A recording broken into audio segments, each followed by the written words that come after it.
What is it that the outside media is saying about the Raiders draft class? Well, you hear that plus a whole lot more on Tuesday's edition of the Locked On Raiders podcast for April 30th, 2024. Just win. Just win. Just win. Just win. The autumn wind is a raider, pillaging just for fun. He'll knock you round and upside down and laugh when he's conquered and won. And won. And won. And won. And won.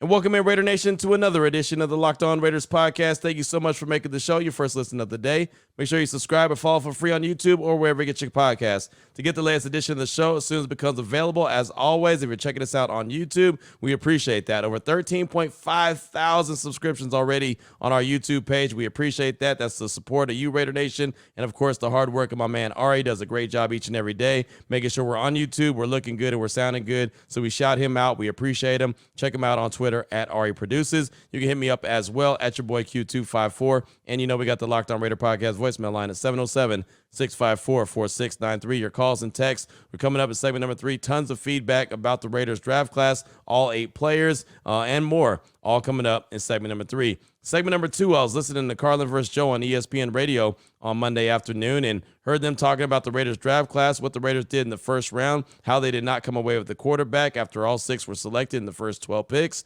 And really, they had a lot of, critical things to say about the Raiders in their draft class. So I was wondering, is it something that I wasn't seeing? Did they really miss a big opportunity? Did they not go into it with a game plan? Or are Carlin vs. Joe just not knowing what the Raiders did? So we'll talk about that. You'll hear what they had to say. We'll do all that coming up in segment number 2. Here is segment number 1, news and notes of the day, as I always do. And we'll go ahead and jump into it after I tell you about the title sponsor of the show, which is Monopoly Go.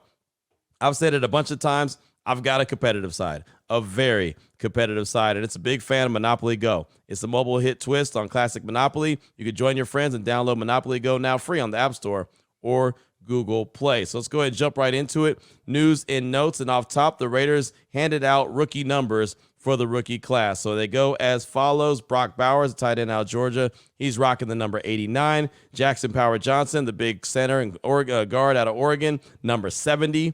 DJ Glaze, a third-round pick, offensive tackle out of Maryland, number 71. DeCameron Richardson, cornerback out of Mississippi State, number 21. So he takes the spot of Amik Robertson, takes a number of Amik Robertson. That's a classic, DB number right there, that 21. Tommy Eichenberg, the linebacker out of Ohio State, number 45. That was held down by Jakob Johnson the last couple years with the silver and black. Dylan LaBee, the running back out of New Hampshire, he's rocking number 23. Trey Taylor, the safety out of Air Force, number 37, and MJ Devonshire, quarterback out of Pittsburgh, rocking the number 26. So there you go. Those are the numbers that are official right there. Brock Bowers, I have no doubt that he's going to make the roster, so pretty confident that he'll be number 89, and JPJ, Jackson Powers Johnson, pretty confident he'll be number 70 when it's all said and done, but I wouldn't suggest that you go out and get any other numbers yet. Go out and get any jerseys yet, because it could all change once the 53-man roster is actually set and other numbers start to open up. So even guys like Brock Bowers could change once that 53-man roster is set. So don't go buy the jerseys just yet, but those are the numbers as of right now for the Raiders. Speaking of numbers, Zamir White, you want to talk about changing numbers? He was 35 the last couple seasons, right? He changed his number to 3 as of Monday. So the Raiders put it out on Twitter. Zamir White put it out on Twitter. I believe my man Levi Edwards, who works for the Raiders, Raiders.com, he put it out. Guess who changed their number today? Running back Zamir White. He is running back number 1. He has changed his number to number 3, so he'll be rocking that. We just saw Josh Jacobs last season rocking the number 8 after all the years of 28. Now Zamir White goes from a double digit at 35 to the number 3. Also, as far as a roster move goes, on Monday, they waived safety Tyreek Jones. That's something that you're going to see a lot of. Not a big move right there. The Raiders have 90 men to work with. They're back up to 86 or 87? No, they're at 86 with the waiving of Tyreek Jones. But then they get up to 87 with the signing of wide receiver Michael Gallup. So according to Adam Schefter, former Cowboy wide receiver Michael Gallup signed a 1-year deal or agreed to a 1-year deal worth up to $3 million worth the Raiders.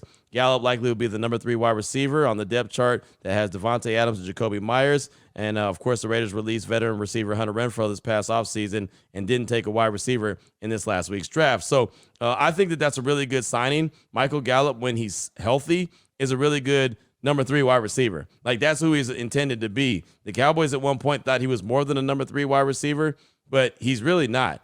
But he's a really good number 3. So if you have him in that role, you have Devontae, you have Jacoby Myers, and then you have Michael Gallup, and then you've got the 2 tight ends when you're looking at Mayer and Brock Bowers.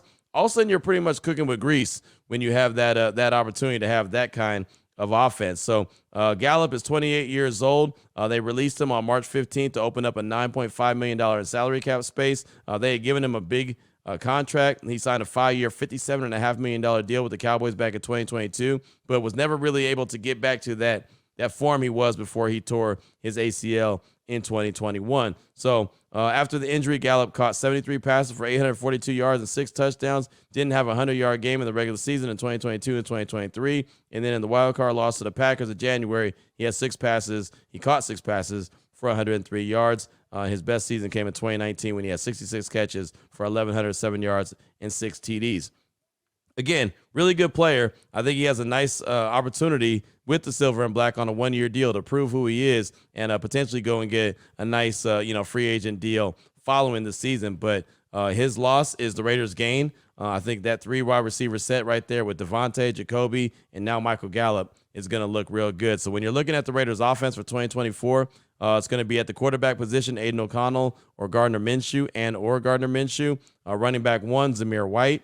Running back 2, Alexander Mattison. Wide receiver, Devontae Adams. Wide receiver 2, Jacoby Myers. Wide receiver 3, Michael Gallup. Tight end 1, Brock Bowers. Tight end 2, Michael Mayer. And you can put him any place that you want to, but just those are the main weapons that you'll see featured on the Raiders offense in 2024. And I think, personally, that's a pretty salty little offense that they're going to be fielding. So something to look forward to, something to get excited about. Luke Getsy is going to have plenty of options and plenty to work with in 2024. I know a lot of people say, yeah, but what about the quarterback position? Do they have a quarterback that's going to be able to get them the rock? Look, Minshew and O'Connell have both won games. Minshew and O'Connell both have shown what they can do. Obviously, O'Connell has only been in the league 1 year, and he's getting better. You saw him get better towards the end of year 1. That's who the Raiders are rocking with, O'Connell and Minshew. So I look forward to the training camp battle. I think both of these guys are going to push each other. We'll see how much better O'Connell has gotten ever since the end of the season, all the work that he's put in,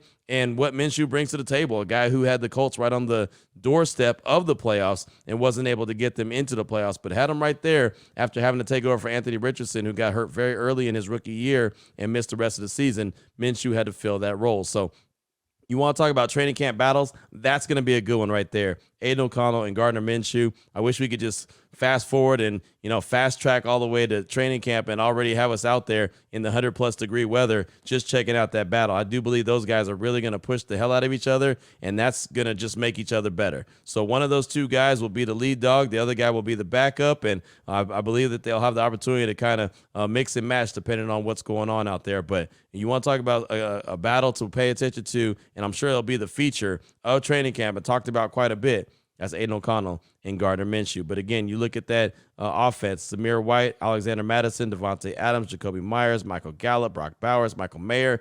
It's a lot of weapons on that offense. So why does a lot of folks believe that the Raiders don't have a lot of talent on their roster? Well, we'll hear from Carlin versus Joe. They're on ESPN Radio. They're talking about the Raiders draft, what they were able to do and what they weren't able to do, and in particular what they did in the first round and how they believe it was a big swing and miss. We'll do that coming up in segment number 2 of today's Locked On Raiders podcast. But right now, we got to say game off. We got to pause here to talk about Monopoly Go.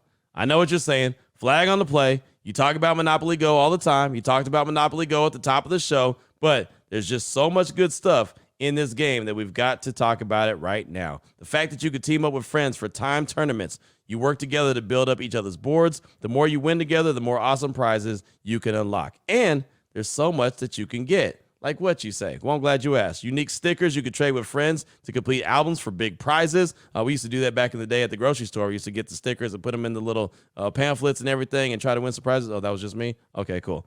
They got new places and new pieces to travel the boards with. They've got great emojis you could taunt your friends with. You can smash their buildings and you can heist their vaults. Who doesn't want to do that, right? Monopoly Go feels new and exciting every day with constantly changing tournaments and challenges. A ton include their own unique mini games like digging for treasure or a robot machine. And there's always new timed events that help you win big, like massive multipliers for everything you win or rent frenzies. There's always something fun to discover in Monopoly Go. So get off the bench and go download it now for free on the Google Play or the App Store. Game is on with Monopoly Go.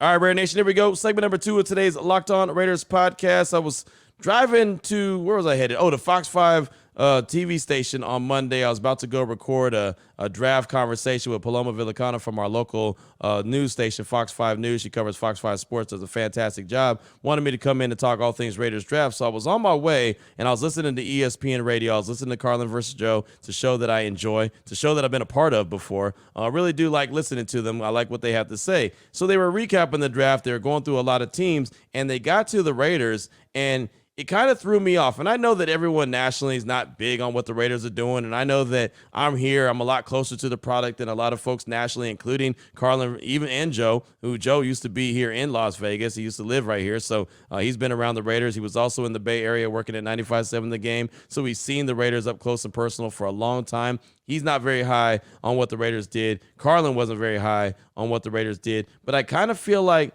they missed the boat. They had a back and forth about what the Raiders did in the draft, and in particular in the first round. And it's really, did the Raiders have a plan, or was it a big swing and a miss? Here's what Carlin and Joe had to say on ESPN radio on Monday about the Raiders draft class. There was just mystery as to what exactly they were doing this weekend, because they didn't draft a quarterback. We had 6 quarterbacks go in the top 12. Maybe Penix was their guy after it was clear they were not going to be able to get up and get anywhere near Jaden Daniels. Joe, did they actually do it with a plan in mind behind them? Is that possible? I mean, Adam Schefter talked about this on Pat McAfee earlier today, and he had talked about this over the course of the weekend, I believe, that they were very interested in Michael Penix. That the mindset was if Penix was there when the Raiders were drafting at 13, they were going to be drafting Michael Penix. And then you see what ended up happening. All 6 quarterbacks went in the top 12. And then there's the Raiders. And you're sitting there and you're thinking to yourself, all right, there's no quarterback left to be had here. So what's the plan? Clearly, you guys have worked through scenarios. You have an idea that this could have happened. That's obviously a scenario you should have worked out. So maybe you trade back, pick up some more picks. Maybe you have another player in mind that could help along the offensive line. I mean, God forbid, couldn't run the ball at all last year. Couldn't protect last year. Got to get some offensive line help, right? Could always use some help on the defensive side, right? And they go out and draft tight end in Brock Bowers, who is, by the way, great player. Oh, nothing about him. But again, no speaking about anything ill about him at all here. This is just the classic good player, bad pick. Because last year, the Raiders used a relatively high pick on Michael Mayer, the tight end out of Notre Dame. But if you remember, that was a previous regime and a previous coaching staff. So the guys that are in control now might not necessarily like Mayer. So they're going to go out and they're going to get Brock Bowers. And you're going to sit there and say, well, he's not going to help you in protection. He's not going to help you on defense. You got a million things you got to worry about. And now you're bringing in another tight end. What are you trying to be, the deepest tight end team in the league? It just felt like oh no, all the quarterbacks are gone. What are we going to do? This Bowers kid is really good. Let's draft a good player. Okay, great. Who's throwing him the ball? And who's protecting for the guy throwing the ball? Felt like the Raiders' big swing and miss there. So that's what they had to say right there about the Raiders draft class. And, you know, they're not trying to dog Brock Bowers because they're admitting that he's a fantastic player, really quality player. But basically they're discrediting the Raiders for not having a quarterback that can get them the ball. And look, while I get that part of the conversation, and I understand that, you know, everyone was talking about a big-time dynamic player like a Jaden Daniels or a Michael Penix, it wasn't in the cards. It just didn't happen. They were taken 6 quarterbacks were taken in the top 12. So Michael Penix went earlier than a lot of people expected at number 8 to the Atlanta Falcons. So were the Raiders supposed to just go and reach and grab a quarterback? So say they did that. Say all of a sudden they went in the second round and they went and got a Spencer Rattler, or they went and got a Jordan Travis, or they went and got insert whatever quarterback was left. You telling me that they would have got good reviews from everyone on the outside about, man, that was a great move. They went out and got a quarterback. That's all they would have got was a quarterback. They said, and Tom Telesco made it known that, hey, they weren't looking at a quarterback following the first round, right? There were some guys that they felt good about, but they weren't able to go get them. So be it, right? And some folks believe that, Michael Penix was in play for them at 13. I'm actually under the belief that they probably wouldn't have grabbed him at 13 either, right? I don't think that was actually the guy that they were going to select at number 13. I think he would have been under consideration, but I don't think it was a sure give-in that they would have selected Michael Penix at 13 if he was there. But it doesn't matter because he wasn't. And Jaden Daniels obviously went number 2 to the Commanders, so that was game, set, match. That didn't even matter. But, it's so funny when I think about the Raiders and their draft class. I couldn't tell you the last time that we started talking about what the Raiders did and said, oh, man, they got the best player available at that pick, which is what everyone says you're supposed to do, right? Get the best player available, get the best player available, get the best player available. Don't worry about your position of need. You're supposed to get the best player available. And if you do that, you're going to be in a really good position regardless, right? That's what I credit the Baltimore Ravens for. They go out so many times and go get the best player available. And there's some people out there nationally, like Daniel Jeremiah, who used to work for the Baltimore Ravens, who actually gives the Raiders a really good grade in their draft. And, we don't know how it's going to all pan out for a few years to see what guys make an impact or not. There's a few people out there that are giving the Raiders credit for what they were able to do. But when I heard these guys talking, Carlin and Joe Fortenbaugh, about the Raiders draft, and I'm thinking, wait, hold on. How did they do so bad, or how did they swing and miss when they got one of the best players available? Like, there's no doubt about it. Brock Bowers is a fantastic player. And then they follow up with JPJ. That's 2 starters you got in 2 rounds. What more do you want to ask? And then they went out there and they also addressed the offensive tackle, which was a slight reach. It was just fine, but it was an area of need, obviously. So they went and did that. They went and got 3 guys in the secondary. So that was obviously a position of need as well. I know they didn't get any wide receivers and they didn't get any quarterbacks. They got a running back who a lot of people believe he could be a real fantastic player. Like, he can really provide a lot and bring a lot to the table. And, it's funny. I was talking about Dane Brugler, and we talked about it on Monday's podcast, different things that, different grades that he was giving the players, before they were drafted, right? I just went through his guide, The Beast, and went through every player that the Raiders had selected and gave you, the overall feeling that he had on that player and the grade that he gave. Well, he also doubled down on Monday and put out a piece in The Athletic about, ranking all 32 of the draft classes. And it was funny because the Broncos came in dead last in the AFC West. They were ranked 31st. There's only 32 teams. Then the Chiefs came in 3rd, and they are ranked 13th, which is obviously a big jump from 31 to 13. The Raiders came in 11th. So think about that. The Raiders were top 15. We're a top 15 team. They were in the upper half of the rest of the teams across the league as far as their draft class. Again, according to Dane Brugler from the Athletic. And then the Chargers came in number 1 at 6. But you had 6, 11, 13, and 31. So I think that the Raiders did really well. And matter of fact, Dane Brugler even took it a step further and said that one of his favorite, his favorite day 3 pick by the Raiders was the running back, Dylan LeBee. And he said that he could be a guy that he says he believes in the top 5 of receptions for the Raiders in 2024. Think about that. Think if Dylan LeBee, the running back out of New Hampshire, is top 5 as far as receptions go for the Raiders in 2024. Devontae is going to be number 1, basically, as long as nobody's injured. Devontae Adams will be number 1. Jacoby Myers, you expect, will be number 2. You believe Brock Bowers will be 3, Michael Mayer 4, or vice versa, whatever. Michael Mayer could be 3, Brock Bowers could be 4. And then all of a sudden you've got Dylan LeBee. By the way, they just added Michael Gallup. So if you're telling me that this running back, this 6th-round pick ends up being a top 5 pass catcher for the Raiders, I'd say that the Raiders had a pretty good offensive year. Of course, it's all conversation right now in late April or, early May. Training camp hasn't even happened, so we don't know what these guys look like on the field. But I think that they're in a really good position, and they've really put themselves, in a good spot as far as offensive weapons that Luke Getsy is going to be able to play with, and Aiden O'Connell and or Gardner Minshew are going to be able to work with as far as the starting quarterbacks for the Silver and Black. But I just wanted to pass along that couple minutes of back and forth between Chris Carlin and Joe Fortenbaugh from ESPN Radio's Carlin versus Joe on Monday, what they had to say about the Raiders and their draft class, and in particular what the Raiders did in the first round. And, again, I asked you the question, right? Did the Raiders go into the draft with a plan, or do you believe, like Joe Fortenbaugh, that it was a big swing and miss? Please let me know about it, because if I'm missing out, I'm missing out. I don't mind hearing otherwise. Let me know. 707-654-4693. As a matter of fact, your calls and texts are coming up in segment number 3 of today's Locked On Raiders podcast.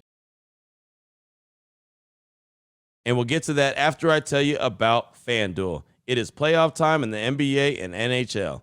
When it comes to NHL, I don't even want to talk about the Vegas Golden Knights, but I will talk about the NBA, right? We saw OKC get the sweep over the New Orleans Pelicans. The Timberwolves already kicked the Suns out of the club. The Lakers, they're out of the club by way of the Denver Nuggets. They got them out. That's going to be a fun series, right? The Nuggets and Timberwolves. Cannot wait for that. Baseball's in full swing. FanDuel is your place to bet on every single game. Right now, new customers get $150 in bonus bets guaranteed. That's $150, win or lose. Bet on everything from slap shots to home runs to slam dunks. All in the app that's safe, secure, and it's easy to use. So what are you waiting for? Visit FanDuel.com/lockedon. Make your first bet an automatic win. FanDuel, it's America's #1 sportsbook.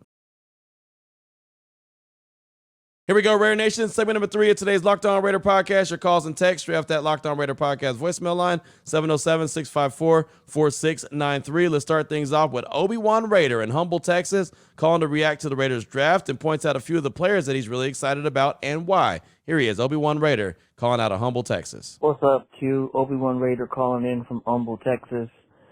Shout out to you and Ari. Thank you for keeping us informed on our team.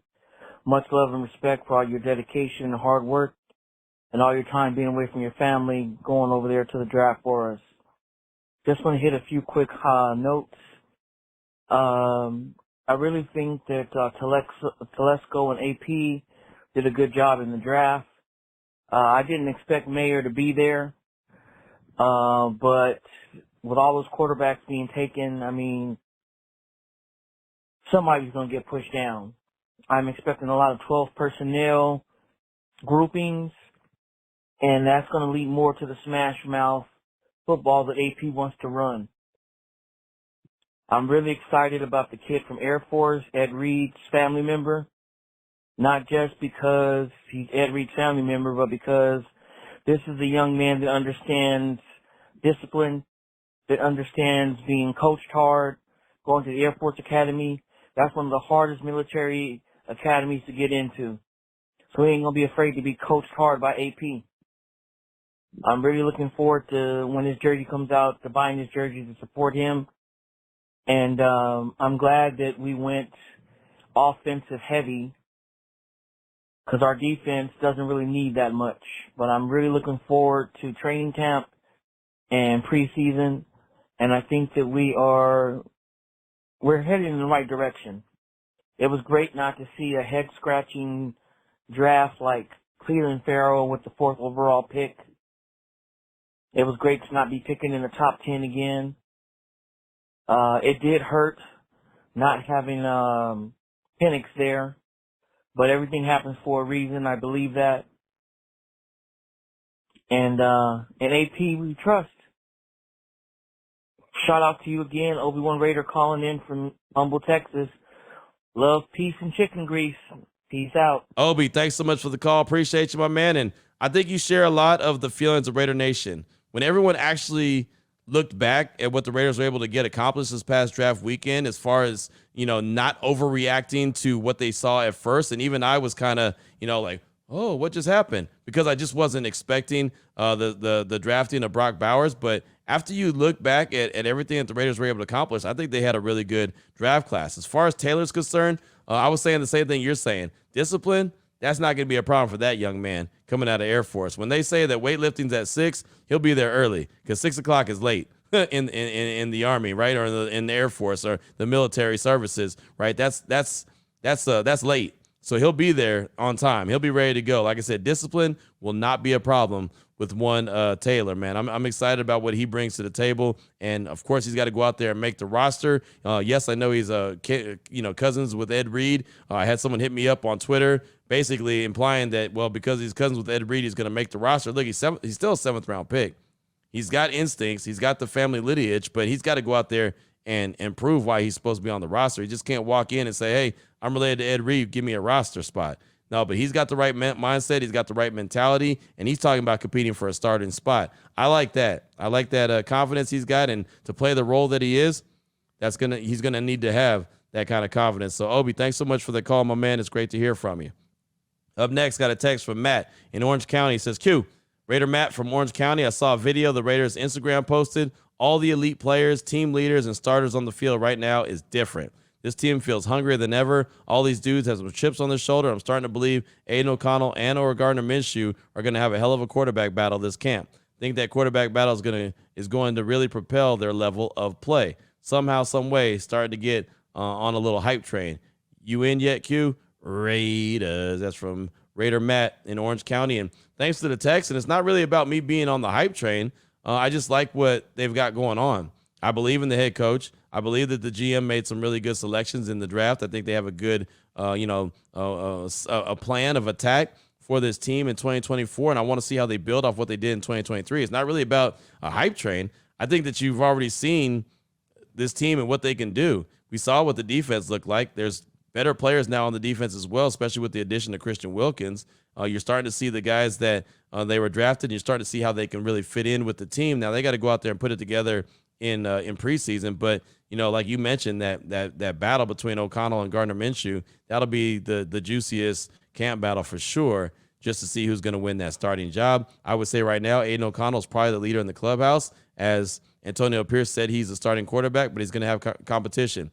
Gardner Minshew got $15 million guaranteed for 2 years, right? So that's plenty of competition right there. O'Connell's going to have to earn his spot, or Minshew's going to have to earn their spot, but it's going to be a hell of a battle, I do believe. Thanks for the text. I do appreciate you. Up next, got a call from Raider X. He's calling to talk about the draft and the dogs that the Raiders were able to draft. He points out what excites him about the draft as well. Here he is, Raider X. Hey, Q, Raider X. Want to talk this draft? Man, I am so excited. I love the building process. A lot of youth, a lot of hungry youth, a lot of youth that have chips on their shoulders and are hungry to prove. JPJ, man, not only did you draft a dog, you drafted a family of dogs. His whole family came out there and supported and posted out there, we are Raiders. We are a Raider family, and we are happy to be part of the Raider Nation. I mean, this is huge. This is like an emotional, transition into this new era, which is, man, it's on fire. I think the Raiders are going to go out there and practice this offseason like crazy and come out with a whole new energy. Very excited. Love the youth infusion.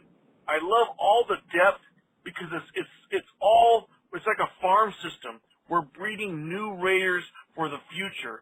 Not getting players that we think that are filling the need. We're going out and just forming our culture. This is extraordinary. Raider X out. Raider X, thanks so much for the call, my man. I appreciate you. And to me, it felt like these guys, they were all selected kind of in the image of the head coach, Antonio Pierce, right? I mean, he's the guy that said at the owners' meetings that he was the gatekeeper to the locker room. Not just anyone could get into the locker room. It takes a special dude to be in there. And he also told me that every player that is selected, he wants them to have a little AP in them. Well, I feel like every one of those 8 players that the Raiders selected this past draft weekend have a little AP to them, right? And that's what excites me. I feel like the culture that they've been really working on is something that you're going to see continue to be built. And that's what that draft class is bringing to the table. Now I can't wait to see what a training camp looks like being ran by Antonio Pierce, right? We saw what it was when he was a linebacker coach. We saw what it was like when he took over as an interim coach on November 1st. We saw how the Raiders finished off the season. We saw him earn the head coaching job full time. Now, what does it all look like when they put it together? We've seen him on tour, basically, right, on podcasts. We've heard him talk to the media, saw him at the Super Bowl, saw him at the Combine, saw him at the owners' meetings. I mean, all that good stuff. Seen him at pro days, everything, right? Now I want to see what it looks like when he's, running his own training camp. What does it look like? How different is it going to look from what I've seen since I've been here in Vegas, from a John Gruden training camp to a Josh McDaniels training camp to, what's the Antonio Pierce training camp going to look like? That's something that I look forward to. But thanks so much for that call. I do appreciate you. Up next, got a text from from did I get that? Oh, yeah. Got a text from Joey in Riverside. He said, one thing that I think is great about the Gallup edition, not only can Gallup be an insurance if Trey doesn't make that initial next jump, but it shows that Telesco will still be added to the roster until training camp. Awesome to see that they didn't force free agent signings after the Wilkins signing and prioritize the draft. Now, after seeing how the draft fell, I'm confident Tom will look at the corner market. My hope with the Saints getting the quarterback in the second is Lattimore becoming available. Keep up the good work. That's Joey in Riverside. And thanks so much for the text. And why I say that is I keep forgetting to add Trey Tucker into the mix. Trey Tucker is there as well. I talked about all the offensive weapons that the Raiders could have in segment number 1 after the signing of Michael Gallup. But Trey Tucker is a speedster as well. And now he's going to have some more competition. Michael Gallup's definitely not as fast as Trey Tucker, but Trey's going to have to, cut his work cut out for him. So I'm glad that you pointed that out. Thanks so much. I don't know why I let Trey Tucker slip by all the time, but he's a guy that, started to come on towards the end of the season. You saw him get better. You saw him